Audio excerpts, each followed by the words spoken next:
Düsseldorf-Salzbourg, Kennen, qui jouait milieu de terrain lors de la finale contre Barcelone en 79, se trouve maintenant stopper. Il attaque tout de même. Talonnade d'Alofs, but de Können. 1-0. Können s'écrit avec un K.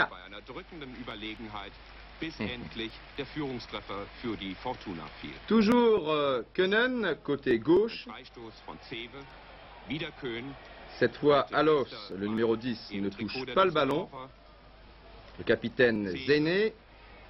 Le ballon lui revient. Rudwey, l'arrière droit, centre et but de la tête de Wenzel à la mi-temps. Düsseldorf 2, Salzbourg 0.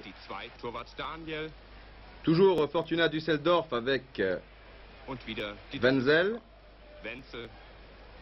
Le 9 passe au 4, Können, toujours l'artillerie lourde, 3-0.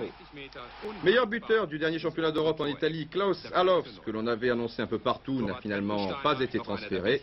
Tant mieux pour Düsseldorf, tant pis pour Salzbourg, 4-0. Allofs est pourtant marqué de très près sur cette action. Malgré cela, il réussit à pivoter. Le défenseur sait très bien qu'Allofs est gaucher, alors il se jette.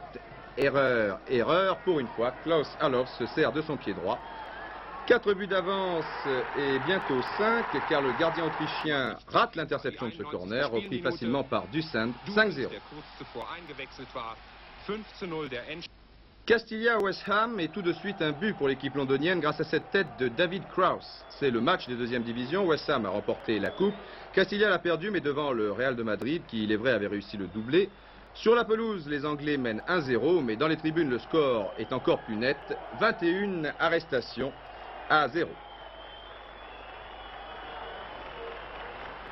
Hooligans.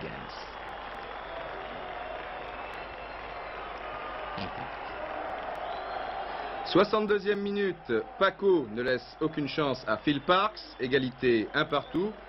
Les joueurs anglais commencent à imiter leurs supporters et le jeune milieu de terrain Alan Devonshire, numéro 6, reçoit un avertissement. Le voici. Carton jaune. Quelques minutes plus tard, Balin donne l'avantage à Castilla. Il y aura un autre but dans cette rencontre, toujours pour les joueurs au maillot blanc. L'ailier gauche anglais Geoff Pike aurait mieux fait de rester en attaque sur cette action. Regardez, il veut donner à Parkes. Sidon s'interpose, 3-1. Le match retour à Londres, et plus précisément à Upton Park, vaudra sans doute le déplacement. Au stade olympique, Rome joue contre le Carl Zeiss Jena et tout de suite un but de Pruzzo. L'arbitre accorde le point malgré les protestations du gardien est-allemand.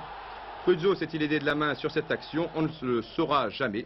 Certains spectateurs étaient peut-être mieux placés, mais ne comptez pas sur eux pour faire avancer l'enquête. Toujours l'AS Rome à l'attaque.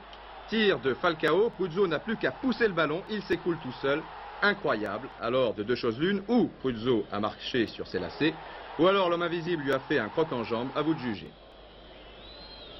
Croc en jambe.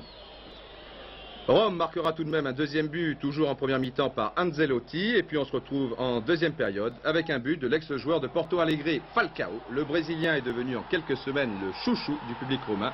Et pour un peu, on se croirait à Maracana.